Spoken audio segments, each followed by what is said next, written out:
Viral di media sosial video aksi pendemo di Islandia.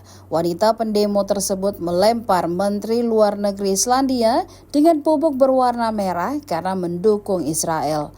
Dalam video terlihat wanita berbaju coklat tiba-tiba maju ke depan dan langsung menuangkan ke baju Menlu Islandia bubuk berwarna merah. Seketika Menlu Islandia mundur dan membersihkan jasnya yang berwarna hitam dari bubuk-bubuk merah tersebut. Sementara pendemo lain tiba-tiba membentangkan spanduk yang bertuliskan dukungan kepada Palestina. Di sisi lain, para pendemo juga sontak meneriaki dukungannya untuk Palestina. Video itu pun viral dan menuai beberapa komentar dari netizen.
Download Tribun X sekarang, menghadirkan lokal menjadi Indonesia.